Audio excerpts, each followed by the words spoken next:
Hello all, welcome to the new session. So this session is about the Simpson 3-8 rule, which is in unit number 3, which is about the numerical integration, first degree numerical integration. And this session is about the Simpson's 3-8 rule. We'll discuss the step-by-step procedure to calculate the area under the curve by using Simpson 3-8 rule.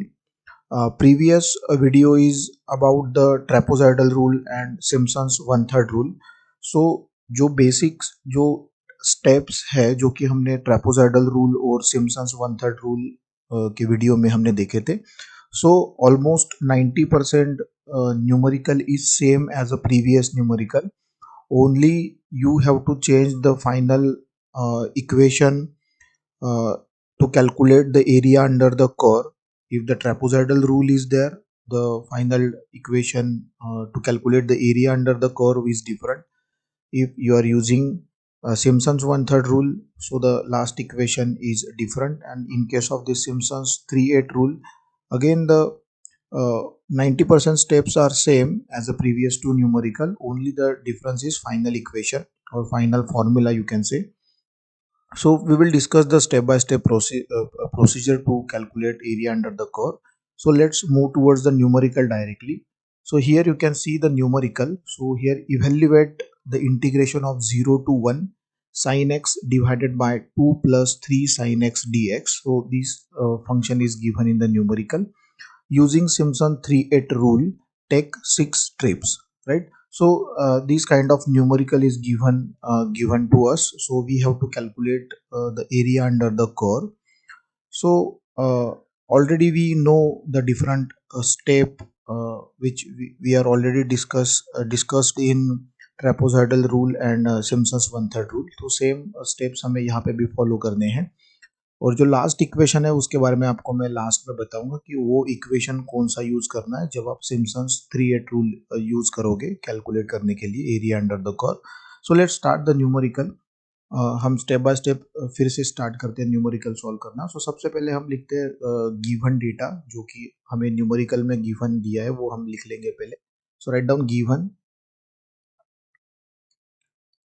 So again here the function is given in the numerical, so we can write down like this: f of x is equal to sin x divided by 2 plus 3 sin x. So this function is given in the numerical.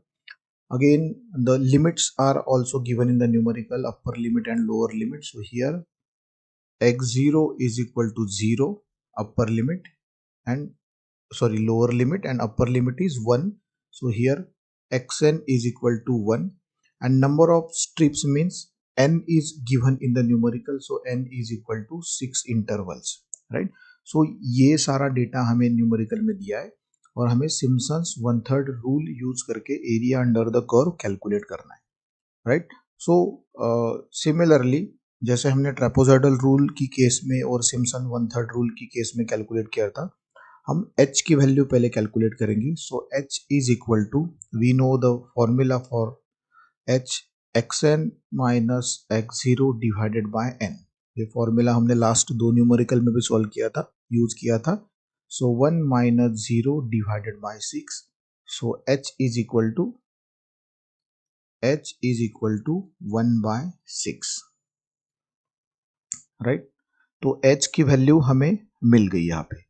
So after calculating the value of h, next step is you have to calculate the values of x with respect to h, right? So the step number first, calculate values of x with respect to h, right? So यहाँ पे we have to start from the x0. x0 is 0 which is given in the numerical. So calculate x1. x1 के लिए आपको अभी पता है formula कैसे बनाना है, x0 plus h. x0 is equal to 0 plus h is equal to 1 by 6. So आपको मिलेगी x1 की value which is 1 by 6. Similarly calculate the value of x2, x2 के लिए हम फॉर्मूला लिखेंगे x0 plus 2h, right. So 0 plus 2 multiply by 1 by 6, so x2 is equal to 1 by 3। अगर आप इसे कैलकुलेट करोगे तो आपको x2 की वैल्यू मिल जाएगी which is 1 by 3। Similarly calculate the value of x3, x3 के लिए फॉर्मूला होगा x0 plus 3h, so here 0 plus 3 multiply by 1 by 6, x3 is equal to 2 by 3, right. मैंने कैलकुलेट करके रखा है, आप खुद से कैलकुलेट कर लीजिएगा, right. Now similarly calculate the value of x4, right. So x4 is equal to, sorry ये x3 का जो वैल्यू है ना, x3 का वैल्यू आपको मिलेगा x3 is equal to 1 bye 2 मिलेगा, x3 is equal to 1 bye 2। आप कैलकुलेशन कर लीजिएगा तो आपको पता चल जाएगा। And x4 is equal to 2 by 3 मिलेगा। सो x4 के लिए हम फॉर्मूला लिखेंगे x0 plus 4h, so here x4 is equal to 2 by 3। Similarly x5 के लिए हम फॉर्मूला लिखेंगे x0 plus 5h, right. So x0 plus 5h calculate करिएगा। कैलकुलेट करने के बाद आपको x5 की वैल्यू मिलेगी which is 5 divided by 6। Now similarly x6 is equal to x0 plus 6h। यहाँ पे आपको x6 की वैल्यू मिलेगी जो कि होगी 1 बाय, सॉरी जो कि होगी 1।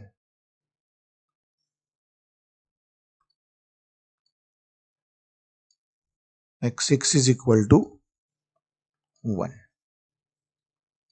right? Now you can see x0 is equal to 0 and x6 is equal to 1 which is also known as a xn, जो कि हमें लिमिट्स दिए हैं, right? Here you can see that limits 0 to 1, right? So इस तरीके से आपको सारी x की वैल्यू कैलकुलेट करनी है with respect to h, right? Now after calculating the values of x, you have to calculate the values of y with respect to the x values, which is second step. So move toward the second step. Second step में मैं यहाँ पे लिखता हूँ calculate the values of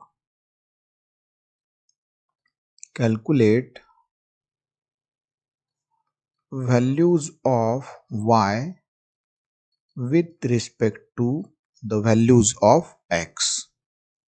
जो हमने x की value calculate की थी उसके करस्पॉन्डिंग हम y की वैल्यूज कैलकुलेट करेंगे, starting from the y is equal to f of x is equal to, function क्या दिया है, sine x divided by 2 plus 3 sine x। ये फंक्शन हमें न्यूमेरिकल में दिया है। Clear? Now again, one more important thing you have to remember here, whenever there is a trigonometric term given in the numerical, you have to convert your calculator into the radian. अभी यहाँ पे देखो sin x हमें दिया है, तो जब भी आप कैलकुलेट करोगे तब आपको आपका कैलकुलेटर जो है वो रेडियन में कन्वर्ट करना है। अगर आप यहाँ पे आपका कैलकुलेटर रेडियन में कन्वर्ट नहीं करोगे, अगर आप पूरा न्यूमेरिकल भी सॉल्व कर देते हो तो आपको मार्क्स नहीं मिलने वाले। So remember that thing, when ever in case of numerical and statistical method में आप जब भी कोई भी न्यूमेरिकल सॉल्व कर रहे हो, जब भी आपको न्यूमेरिकल में ट्रिग्नोमेट्रिक टर्म दिखेगी तब आपको ये याद होना चाहिए कि आपको आपका कैलकुलेटर जो है वो रेडियन में कन्वर्ट करना है at the time of calculations, right. तो प्लीज आप ये नोट कर लीजिएगा। So starting from the calculation of y value, so starting from the y0 is equal to f of x0, right. तो जहां पे भी x होगा वहां पे मैं x0 की वैल्यू पुट करूंगा जो कि मैंने ऑलरेडी कैलकुलेट करके रखी है। x0 इज इक्वल टू 0, आप प्रीवियस x की वैल्यू देख सकते हो। तो यहाँ पे मैं फंक्शन कुछ इस तरीके से लिख सकता हूँ, sine x0 divided by 2 plus 3 sine x0, right. तो sine x0 is equal to 0, तो यहाँ पे मैं लिखूंगा sine 0 divided by 2 plus 3 sine 0। मैं इसको कैलकुलेट करूंगा, मुझे वैल्यू मिलेगा y0 का, right? So y0 is equal to 0. After calculation, the value of y0 is 0. Similarly, calculate the value of y1 by putting the value of x1 into the function. So x1 अगर मैं put करूंगा x की जगह पे, तो मैं ये formula इस तरीके से लिख सकता हूं, sin x1 divided by 2 plus 3 sin x1। अभी जहां पे भी x1 होगा, जो भी x1 की वैल्यू होगी मैं वहां पे पुट करूंगा। तो here x1 is equal to 1/6 जो कि मैंने कैलकुलेट करके रखा है, तो यहाँ पे मैं लिखूंगा sine 1 divided by 6 divided by 2 plus 3 multiply by sine 1 divided by 6, और इस तरीके से मुझे वैल्यू मिलेगी y1 की। So y1 is equal to 0.06641। After calculation y1 की वैल्यू आपको ये मिलेगी, right. Similarly calculate the value of y2 by putting the value of x2 into the given function. So यहाँ पे फंक्शन में लिखूंगा sine x2 divided by 2 plus 3 sine x2। So x2 is equal to, x2 मैंने calculate किया था 1/3, तो यहाँ पे मैं लिखूंगा sine 1/3 divided by 2 plus 3 sine 1/3। So after calculating, the value of y2 is 0.1097, 0.1097, clear, right? Now likewise you can calculate all the values of y by putting the values of x1, x2, x3, x4, x5 up to the x6. So similarly calculate the values of y3 is equal to, y4 is equal to, y5 is equal to and y6 is equal to, right. तो ये value मैंने calculate करके रखी है। मैं directly यहाँ पे value लिखता हूँ, आपको इस तरीके से जैसे मैंने ये आपको कैलकुलेट करके बताया, आपको उसी तरीके से ये वैल्यू कैलकुलेट करनी है। So here y3 is equal to 0.1394, y4 is equal to 0.1604 and y5 is equal to 0.1753 and y6 is equal to 0.1859 which is also known as a yn, right, क्योंकि ये लास्ट वैल्यू है। जैसे हमने last value को x6 को xn बोला था, इस तरीके से y6 को हम yn भी कह सकते हैं, क्योंकि ये yn जो टर्म है वो आपको फाइनल इक्वेशन में यूज करना होगा, इसलिए मैं इसको yn कहता हूँ, राइट। हम इसको डिनोट करेंगे।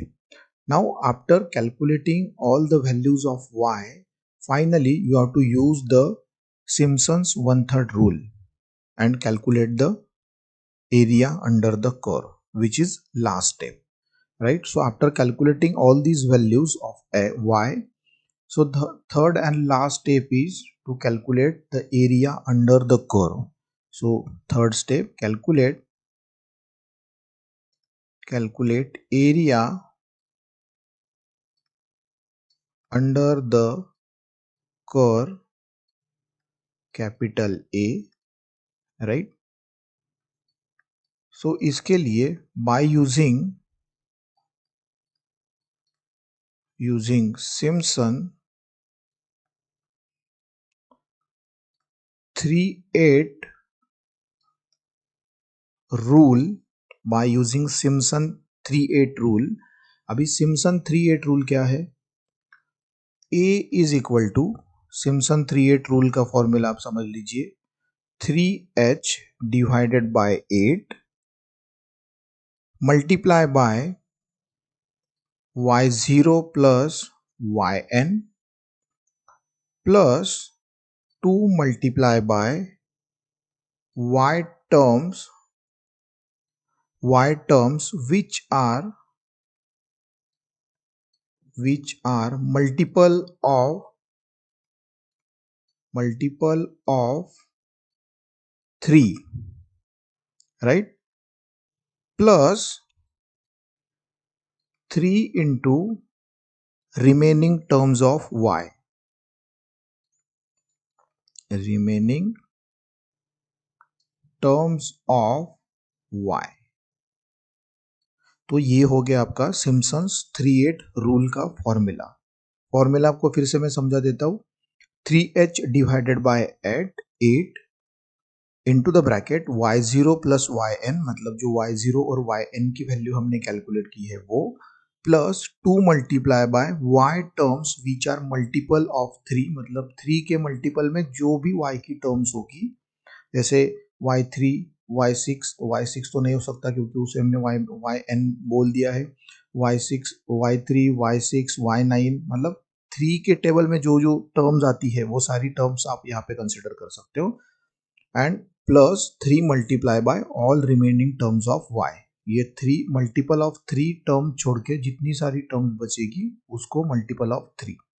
तो इसको हम किस तरीके से लिखेंगे, अगर ये फॉर्मूला हम यूज करेंगे तो यहाँ पे मैं लिख सकता हूँ 3 मल्टीप्लाई बाय h का वैल्यू क्या था मेरे पास, h इज इक्वल टू 1/6 मैंने कैलकुलेट किया था, तो यहाँ पे मैं लिखूंगा 1/6, right, 1/6 divided by 8, now into the bracket y0 की वैल्यू मेरे पास क्या थी, y0 is equal to 0 plus yn और y6 इज इक्वल टू 0.1859, ये वैल्यू थी yn की, या फिर y6 आप इसे कह सकते हो, प्लस नाउ 2 मल्टीप्लाई बाय, अभी y terms which are multiple of 3, तो y1 से लेके y6 तक ऐसी कौन सी टर्म्स है जो कि मल्टीपल ऑफ 3 हो सकती है, एक ही नंबर आएगा, y3 की टर्म होगी, तो यहाँ पे हम लिख सकते हैं y3 plus 3 into all remaining terms, 3 into all remaining terms मतलब y1 plus y2 plus y4 plus y5, right, क्योंकि ये रिमेनिंग टर्म्स है और ये मल्टीपल ऑफ 3 है, इसलिए ये यहाँ पे लिखा हमने y3, right.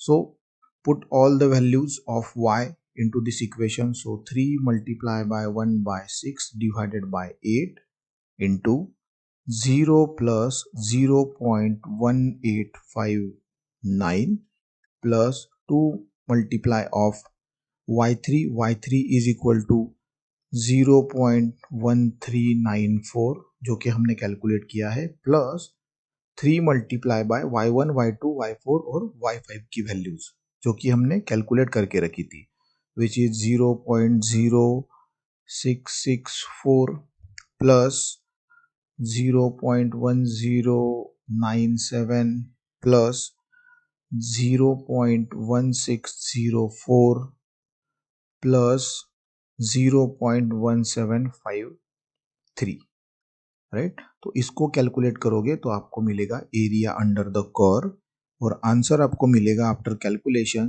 0.1250। This is the final answer,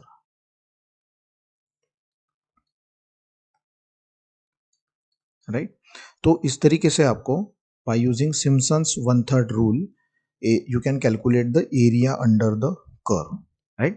So easy methods है trapezoidal rule, Simpson's 1/3 rule, Simpson 3/8 rule, अगर आप ये तीनों कंपेयर करोगे तो जो लास्ट इक्वेशन है वो बस डिफरेंट है तीनों केसेस में, बाकी ऑलमोस्ट 90% जो स्टेप्स है, 90% जो न्यूमेरिकल है वो सेम है एक दूसरे पे, मतलब एक दूसरे के जैसा ही न्यूमेरिकल है, पर जो लास्ट इक्वेशन है जैसे ट्रेपोजाइडल रूल में और सिम्पसन्स 1/3 में और सिम्पसन 3/8 में लास्ट इक्वेशन का डिफरेंस है, बाकी पूरे के पूरे न्यूमेरिकल आप सिमिलर वे से आप सॉल्व कर सकते हो उसको, right. So yes, this is about the Simpson 3/8 rule. I hope आपके जो डाउट्स होंगे उसके रिलेटेड वो आपके क्लियर हो गए होंगे। If still you have any doubt you can ask in comment box, मैं आंसर देने की कोशिश करूँगा। Thank you for this session.